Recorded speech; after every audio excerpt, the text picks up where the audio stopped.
지구의 남쪽에는 남극, 그리고 북쪽에는 북극이 있습니다. 그리고 이 두 곳이 공통점은 졸라게 춥다는 거죠. 동장군님이 은혜로운 숨결이 가득한 이곳은 여러가지 자원들이 잘 보존되어 있는 곳입니다. 그 때문에 제 아무리 목 같은 곳이라 할지라도 땅과 자원이 있다면 기어이 꾸역꾸역 들어가서 처먹던 족간들마저 동장군님 앞에선 너도 나도 냉동식품이 되어버려 기껏해야 1000만 티 정도로 끝낼 수밖에 없던 곳이죠. 그 때문인지 요즘 다른 방식으로 공략을 하는 것 같던데 이거 맞나? 어쨌든 그런다고 포기하면 휴먼이 아니지요. 시간이 지나 20세기가 되자 이젠 해볼만하다는 생각이 들었는지 여기저기서 여울권을 주장하기 시작했거든요. 그나마 남극은 가출했던 양심이 잠깐 돌아왔었는지 남극 조약을 통해 영유권 분쟁을 동결시키긴 했습니다만 불행히도 북극은 없어요.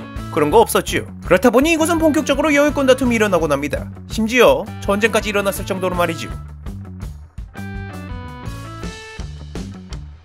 북극 지역의 두 섬, 엘지미어 섬과 크린란드는 케네디 해협을 사이에 두고 매우 가까이 있습니다. 아, 참고로 크린란드는 섬입니다. 얘가 약간 판도끼 같은 건데 세계에서 가장 큰 섬이라 얘보다 크면 대륙, 얘보다 작으면 섬이거든요. 어쨌건 19세기에 이 두 섬을 각각 차지한 나라가 있었는데 엘지미어 섬은 캐나다, 크린란드는 덴마크였어요. 근데 보통 소속이 다른 두 섬이 너무나 가까이 위치해 있다면 필수적으로 경계선이 그어지기 마련이죠. 하지만 이곳은 20세기가 될 때까지 그런 거 없었습니다. 솔직히 위치가 위치인지라 양국과 모두 별로 신경을 안 썼거든요. 아니 막말로 여길 지나가는 배에 타고 있던 누군가가 밖에서 웬 수상한 사람들이 돌아다니고 있어요 라고 한다면 그건 말하는 새끼가 수상할 놈일 정도로 여기가 사람이 있을 만한 곳이 아니잖아요. 해서 양쪽 모두 제대로 된 국경을 정하는 것에 딱히 관심이 없었지만 시간이 지나 1920년 관심을 가지게 되는 사건이 발생합니다. 수상한 사람들이 돌아다니고 있다던 게 진짜였거든요. 그들의 정체는 바로 크린란드의 원주민 이누이트들이었는데요. 이들은 매년 북극곰과 사냥소를 사냥하기 위해 사냥터를 방문하였는데 그 장소가 바로 엘지미어 섬이었던 겁니다. 즉 캐나다 입장에서 이들은 자국 영토에서 불법 사냥을 하는 밀렵꾼들이었던 거죠. 물론 소식을 들은 덴마크에선 크린란드 북부 지역은 인간이 법과 문명에 닿지 않는 곳이라며 원주민들을 두둔하였지만 캐나다는 왕립기마 경찰을 엘지미어 섬 주변에 투입하여 그들이 오지 못하도록 막아버렸습니다.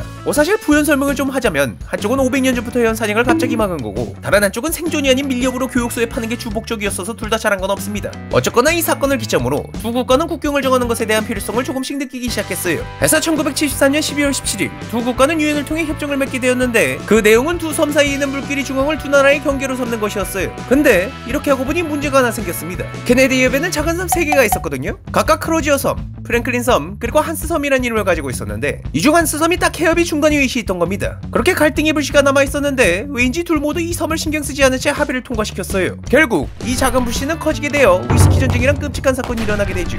1984년 한 무리의 캐나다 군인들이 이 섬에 올라왔는데 그들은 섬에 캐나다 국기를 꽂은 뒤 캐나다 위스키 한 병을 남기는 만행을 벌이게 됩니다. 이에 분노한 덴마크에선 같은 해 말 핀란드의 장관이 직접 섬을 방문하여 덴마크 국기와 수넥스를 한 명 남기는 아주 강력한 보복을 하였죠. 확인사살로 덴마크 섬에 오신 것을 환영합니다라는 편지를 남긴 건 덤이고요. 이를 시작으로 두 나라는 번갈아가며 섬의 국기를 꽂고 서로의 술들을 교환해가는 아주 치열한 공방을 펼치게 됩니다. 때문에 이 전쟁은 위스키 전쟁이라는 이름이 붙게 되었죠. 섬 하나를 차지하기 위해 20년이 넘는 시간 동안 처절한 위스키 교환을 벌이던 둘은 결국 2005년 이 끝나지 않을 것 같은 문제를 매듭짓기 위해 만나게 됩니다. 하지만 어느 한쪽도 섬을 양보할 생각은 없었기에 만남에 별 소득은 없었고 그렇게 7년이란 시간을 더 끌게 됩니다. 결국 이때가 되자 섬을 분할하는 게 어떻게 되는 얘기가 나오게 되는데 이후로도 무려 10년을 더 끌은 끝에 2022년 6월 10일이 돼서야 드디어 섬을 반으로 나누는 것에 공식적인 합의를 보게 됩니다. 참고로 이들이 합의를 본 시기는 러시아가 우크라이나를 한창 침공하고 있던 시기라고 하네요.